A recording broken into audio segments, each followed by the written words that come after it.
Allez, salut à tous, bienvenue pour ce nouveau numéro de peinture de figurines HeroQuest, et dans ce numéro on va peindre le Seigneur Sorcier, le sorcier du chaos ou sorcier de la terreur, en fonction de la version à laquelle vous jouez.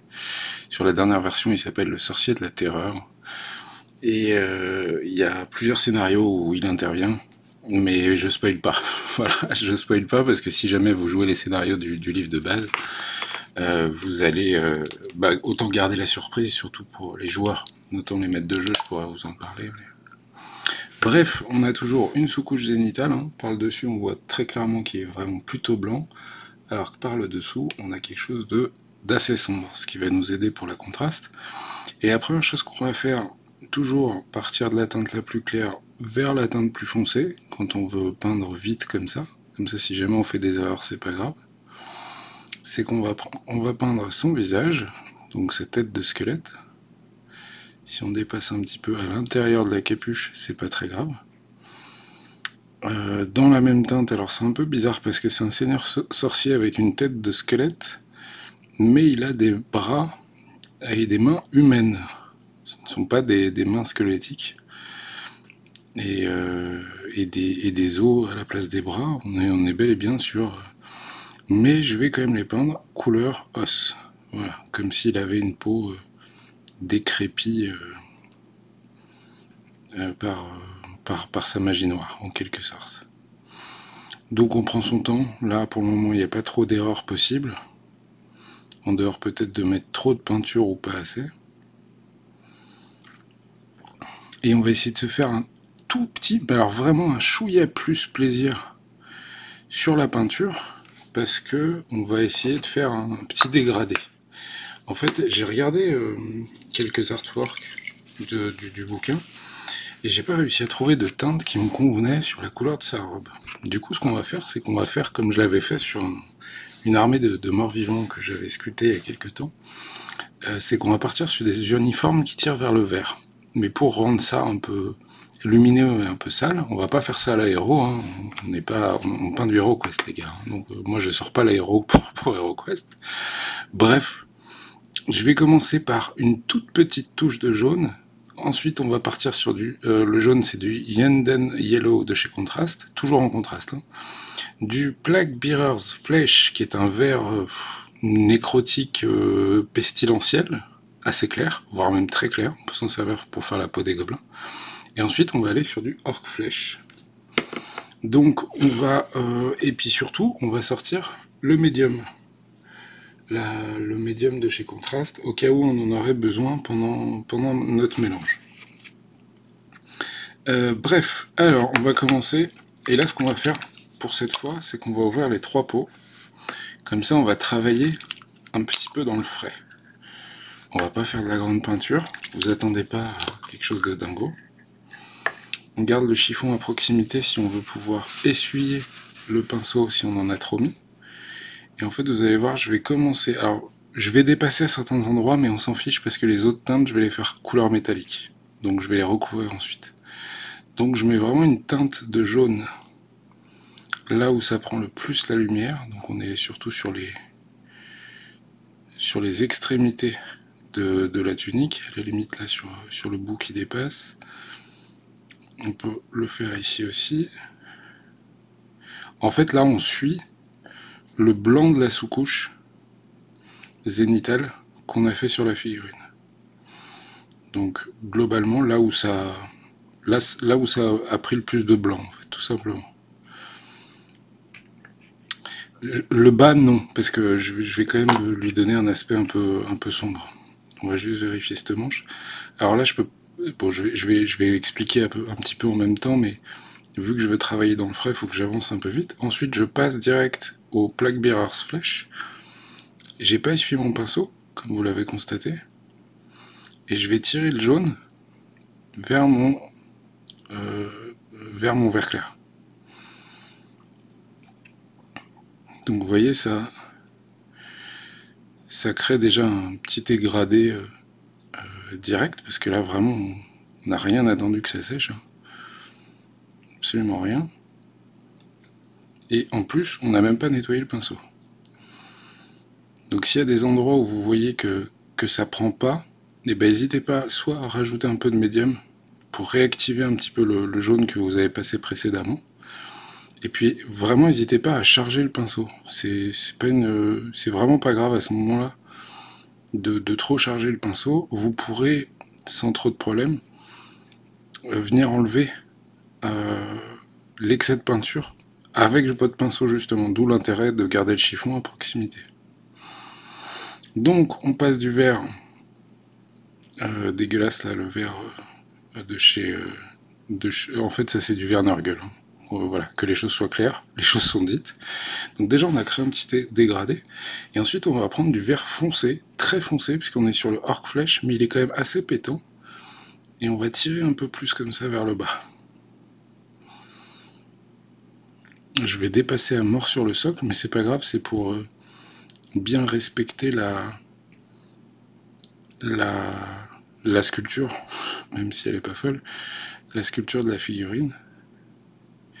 Et vous voyez, je prends du vert, je le passe d'abord vers le bas, mais ensuite je le tire vers le haut pour réactiver un peu de vert, le vert précédent, le vert plus clair.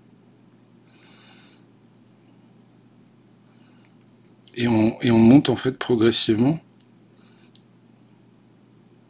C'est une technique parmi un millier de techniques possibles, hein. Mais je trouve que celle-là, elle marche bien. Et dans le moment où votre pinceau est pas très chargé, et ben c'est parfait en fait.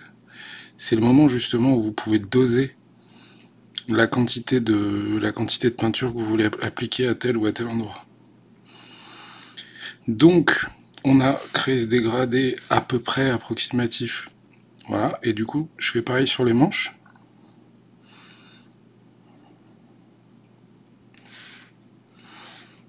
Pareil ici.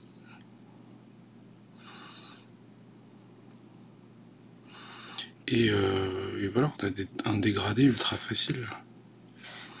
Il faut faire l'autre côté, évidemment. Donc on part du bas, et puis on va tirer un peu vers le haut. Si on veut rendre un peu plus crédible ce vert dégoûtant, il ne faut pas hésiter à, quand votre pinceau est presque déchargé, à en mettre un petit coup dans les endroits où c'est censé être plus sombre. Et du coup, bah là, je respecte les plis, en fait, donc j'essaie de viser à peu près les creux, tout simplement.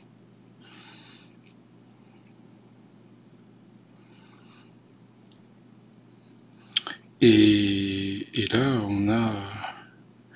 Ah, vous voyez, j'avais oublié l'intérieur de la manche.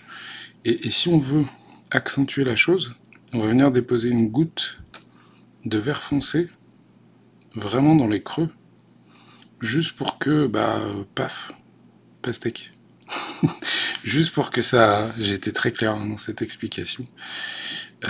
Juste pour que, bah, en fait, qu'il y ait un amalgame de teinture verte, de couleur verte, à cet endroit-là, et qu'elle sèche dans le creux, c'est pas grave.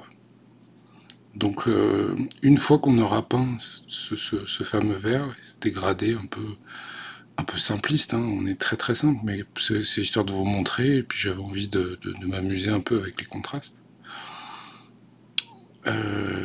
Donc voilà, on peut assez facilement créer des espèces de dégradés. Si on veut rajouter un peu de réalisme à la chose, on peut remettre un petit coup comme ça à l'intérieur des différents plis. Là, je me rends compte que j'ai pas fait comme un gros con sa capuche, parce qu'il a une capuche, le coco. Et du coup, je repars de zéro. Donc du jaune sur le haut, sur là où ça prend la lumière. Ensuite, on vient taper un peu le vert Plague Bearers. On en met aussi sur cette partie-là.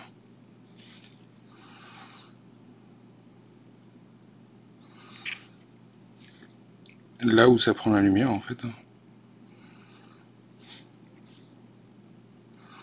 Donc là, il faut que je charge un peu plus le pinceau si je veux que ce soit impactant.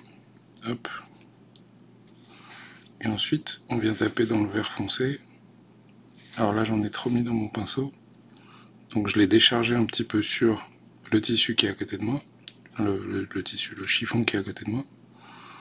Et on va faire le bas de sa capuche. On va tirer un peu vers le haut, comme ça. On y va tranquille pour cette étape-là. Et puis encore une fois, les autres teintes seront pour la plupart métalliques sur cette figurine, donc on s'en fiche un peu. Et puis après, évidemment, vous arrêtez quand vous voulez, mais vous voyez qu'on a pu créer un dégradé en vraiment pas bien longtemps, tout en travaillant dans le frein en plus, donc c'est plutôt simple à faire, voilà, c'est vraiment pas prise de tête. Et finalement, avec 3 pots de contraste qui, je trouve, s'amalgament vraiment bien. En tout cas, pour donner un aspect nécrotique ou pestilentiel à quelque chose, je trouve ça plutôt cool. Alors là, je vais attendre que ça sèche un tout petit peu, mais en fait non, à peine, puisque je vais partir sur du Deep Black Deep, donc le noir de chez Green Stuff World, de Deeping Ink. Et je vais faire sa tunique qui est en dessous. Donc là, j'ai pas trop de risque de déconner, parce qu'a priori, ça a bien séché déjà sur les parties de jonction entre ce noir et le vert. Donc je peux y aller sans trop de risque. Je dépêche sur le socle, pardon, je m'en fiche. Donc on a fait le noir. Autour de son cou, ça va être du métal. Du métal. Donc on est pas mal.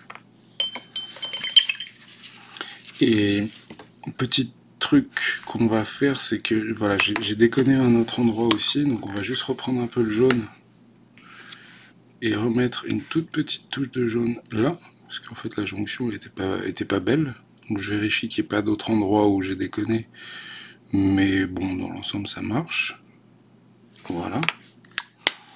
Et puis du coup, alors là c'est la phase pas très sympa, enfin pas très intéressante. On va taper les métaux. Donc on va partir déjà sur de l'argenté, on va lui mettre du doré, rassurez-vous, hein, il faut qu'il soit bling bling, notre seigneur sorcier. Mais on le mettra ensuite. Donc je commence par l'espèce de tunique d'écaille qui dépasse un petit peu sous sa robe de sorcier. Les autres endroits où je vais mettre du métal, je pense que ouais, je vais faire ça. Je vais faire la base de son bâton en métal. On l'assombrira avec un petit lavis ensuite. Donc là c'est un métal, c'est pas le lead bleacher habituel. Là on est sur le Iron End Steel, c'est ça. On va parler plus simplement. C'est le métal moyen. Il y a le métal sombre, il y a le métal très clair, ce que j'ai tendance à appeler le shiny, le brillant, quoi, vraiment celui qui tire vers le blanc. Et il y a le métal moyen, ça c'est le moyen. Donc, hop, alors le moment chiant, c'est l'intérieur du bâton, comme souvent. Donc on met bien du métal partout. La jonction avec cette espèce d'éclair où on ne sait pas trop ce que c'est d'ailleurs. En haut, on s'en fiche un peu.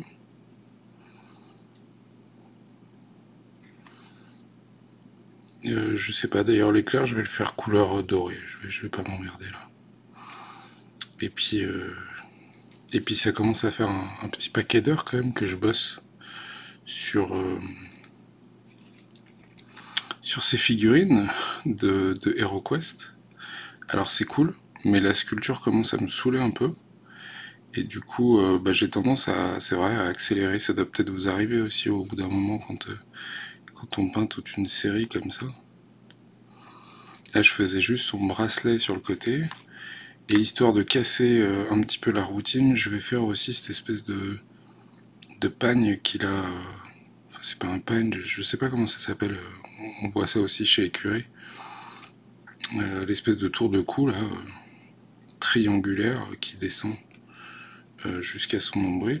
Donc ça, je vais le faire en métal, histoire de contraster avec le doré ensuite que je vais mettre généreusement à d'autres endroits de la figurine.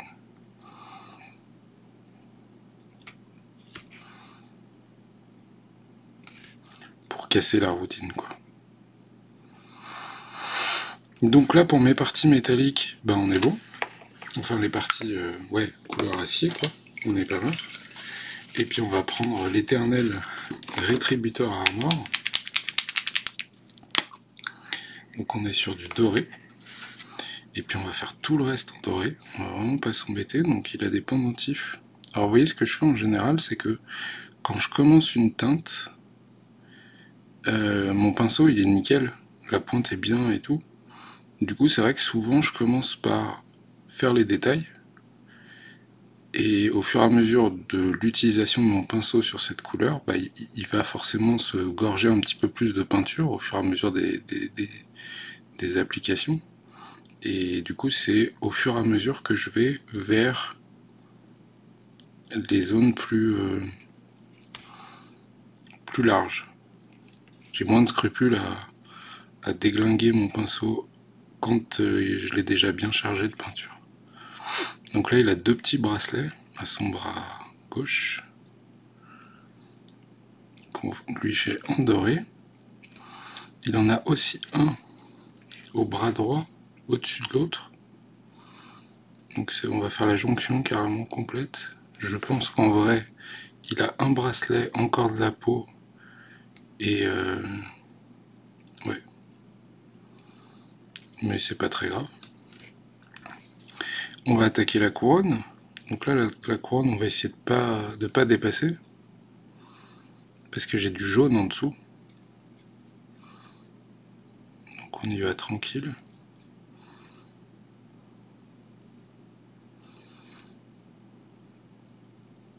Et puis j'ai le visage squelettique aussi. Donc c'est des teintes vraiment plus claires. Donc voilà, j'applique du doré partout. On verra si on rehausse tout ça ensuite. C'est dommage parce que je vous aurais bien parlé un petit peu des scénarios. Il y a le Seigneur Sorcier, mais vraiment je veux pas vous spoiler si toutefois vous êtes joueur un jour sur la campagne du livre de base de HeroQuest. Ce serait vraiment trop dommage. Du coup, je m'étais dit, tiens, on pourra parler de ça à la prochaine session peinture. Mais en fait, non, il faut pas que je nique la surprise, quoi. C'est tout l'intérêt de la chose. Si un jour vous êtes joueur sur une campagne d'HeroQuest, en fait, j'ai même tendance à vous dire, ne lisez pas les scénars tant que vous n'êtes pas sûr que vous allez les masteriser. Moi, c'est un truc que j'ai gardé en réflexe sur ce genre de jeu comme ça, où il y a un maître de jeu et des joueurs, et des scénarios et tout le bordel. C'est que tant que je suis pas sûr que je vais le masteriser, je le lis pas. Comme ça, si jamais j'ai un pote qui se dit bah tiens, je vous ferais bien jouer avant moi, je veux dire, je vous ferais bien jouer tel jeu, bah au moins j'ai pas de, enfin je garde la surprise, quoi. Il n'y a pas de spoil, et puis même le gameplay est vachement plus intéressant quand on sait pas dans quelle salle se trouve l'objectif, et que du coup, bah voilà, on va chercher. Ça arrive d'ailleurs très régulièrement que ce soit toujours la dernière salle qu'on fouille, celle où il y a le trésor, alors que souvent elles sont accessibles très vite en fait. Mais évidemment, c'est rarement les plus évidentes. Donc on n'est pas loin d'avoir fini notre Seigneur Sorcier, parce que vous voyez, ça va vite. Sa robe était assez simple à peindre. Alors si je voulais faire encore un petit peu plus de boulot, allez, je vais le faire. Le truc, c'est qu'en fait, je sais pas si vous voyez sur la robe là, on a un espèce de débord sur toute la robe. Mais le truc, c'est que moi, je voulais garder du vert. Donc si je commence à peindre ici en doré pour rajouter un peu de richesse à ce personnage, et puis de détails, etc., et en toute logique, il faut que je continue sur tout le bas de sa robe et tout le contour. Sauf que moi, je veux le garder en vert sombre. Du coup, je vais pas le peindre. Voilà, c'est comme ça. Puis ça me fait gagner un peu de temps aussi en peinture. Donc c'est plutôt cool. Évidemment, on va pas s'arrêter là, mais le seul truc, c'est que là, je peux pas passer mon lavis sur les parties métalliques que je viens de faire, et même sur d'autres parties où on va assombrir un petit peu certains reliefs. Du coup en fait je gagne du temps en refaisant le socle en gris, hop, en prenant soin de ne pas dépasser sur la robe, parce que j'y suis allé comme un sagouin, mais en même temps le moment où on travaille dans le frais, souvent c'est des moments assez difficiles quand on veut aller très vite comme ça, de pas dépasser sans impliquer trop de temps, et du coup le risque que ça sèche, et du coup le risque de plus travailler dans le frais, enfin bref. Donc je refais juste le contour de la robe, enfin du socle, autour de la robe, histoire de rendre ça plus joli. Le bord du socle c'est pareil.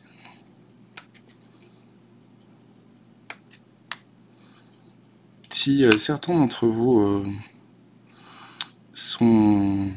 Parce que là du coup pendant ces sessions ça m'arrive aussi de regarder des films, et vu que je suis en back to 92, je me suis refait récemment le film Evil Dead 3, qui est pour moi, ça a été un tournant un petit peu dans ma manière de regarder les films quand j'étais gosse. Et si c'est un film que vous n'avez pas vu et que vous aimez bien le médiéval fantastique et l'humour, il faut regarder Evil Dead 3. Voilà. On va vous le vendre comme un film d'horreur, mais c'est pas un film d'horreur. C'est clairement pas un film d'horreur.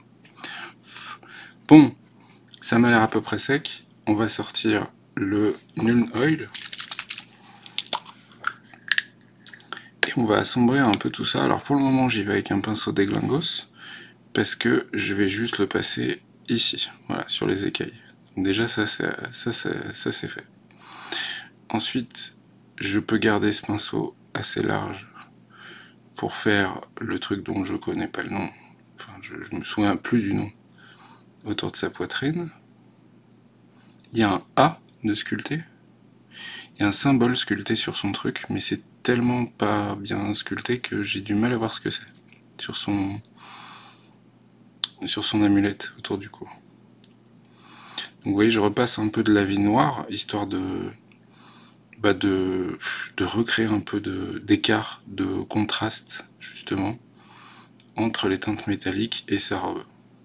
Parce que finalement, le rétributeur armor, donc l'espèce de doré là, il tire quand même un peu sur le jaune-orange, et du coup il tire sur les mêmes teintes que le jaune que j'ai utilisé pour le haut de sa robe et de ses fringues. J'en remets un petit coup aussi sur ses bracelets, ça mange pas de pain, et en 2 secondes, bam, ça rehausse les bracelets. On va faire pareil ici aussi. Hop, sur le bâton.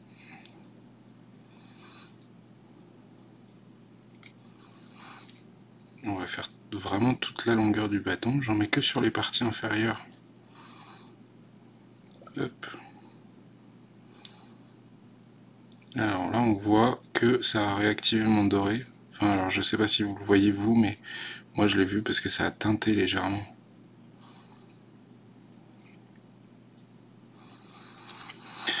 Et voilà. Et voilà.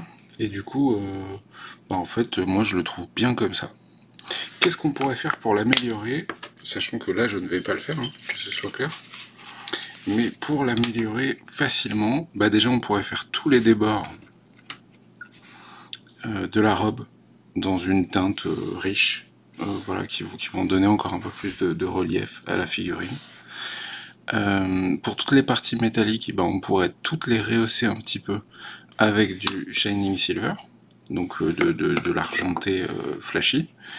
Et histoire de donner un petit côté un peu chaotique comme ça, justement on pourrait refaire les arêtes de toutes les parties dorées en Shining Silver. Est-ce que j'en ai un sous la main, histoire de vous montrer? Ouais, je peux vous montrer avec celui-là, on le voit à peu près. Voilà, là on a un guerrier du chaos de Warhammer 40 000, et je sais pas si vous voyez sur les épaulettes, juste là. Donc c'est du Rétributeur Armor, et c'est rehaussé avec du Shining Silver. Et en fait, de loin sur le champ de bataille, ça donne un côté vieilli, odoré en fait tout simplement. Et un côté un peu plus chaotique du coup. Un peu moins flashy, un peu moins classe. Donc ça c'est quelque chose qu'on pourrait faire très facilement sur ce Seigneur Sorcier. Et voilà, mais au moins on a vu une petite idée de comment on peut faire un très simple dégradé de verre. Je vais vous montrer la photo évidemment de la figurine. Moi j'espère que cette petite vidéo vous a plu, cette suite.